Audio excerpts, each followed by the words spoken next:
இன்று ஜோதிடத்தில் எத்தனையோ பரிகாரங்கள் வந்துவிட்டன.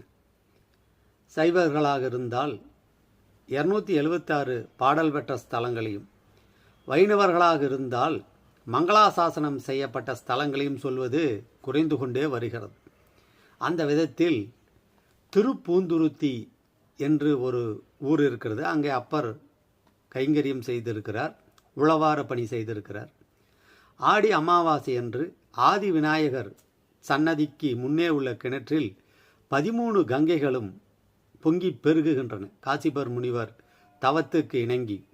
அப்போது அமாவாசை அன்று அங்கு சென்று அந்த கோயிலை பிரகாரத்தை 18 முறை வலம் வந்து அந்த கங்கை நீரை தலையில் தெளித்து கொண்டால் பித்ரு தோஷம் விலகுகிறது, நினைத்த காரியமெல்லாம் நடக்குகிறது. எளிமையான பரிகாரம்.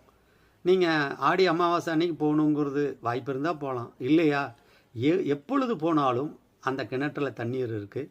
18 முறை வலம் வரலாம், அந்த தீர்த்தத்தை எடுத்து தலையில் தெளிச்சுக்கலாம்.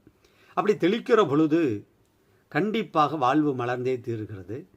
அங்கே இருக்கிற சுவாமிக்கு பேர் பொய்யிலிநாதர், புஷ்பவனம் அப்படின்னு சொல்கிறாங்க.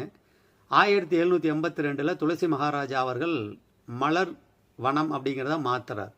அம்பாளுக்கு பேர் சௌந்தரிய நாயகி, தமிழில் அழகால் அமர்ந்தவள் அப்படின்னு பேர்.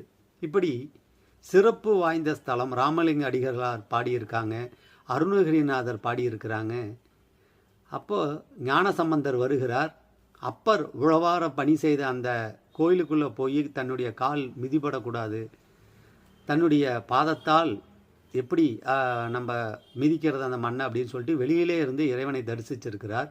நந்தி விலகிய இடம், வடகைலாயம் தென்கைலாயம் என்று 2 நிலைகளில் சிவபெருமான் காட்சி தருகிறார்.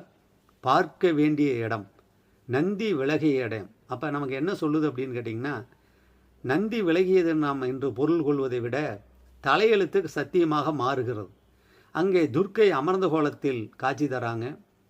இந்திரனுடைய காம எண்ணங்கள் 1000 விஷயங்களாக உடலில் தென்பட்டது என்று சொல்லி அந்த சாப விமோசன தலம் அது.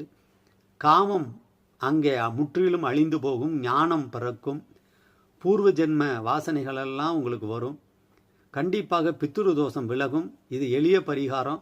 மற்ற எந்த பரிகாரமும் நாம் காசு கொடுத்து செஞ்சு பலன் வருமானு தெரியாது.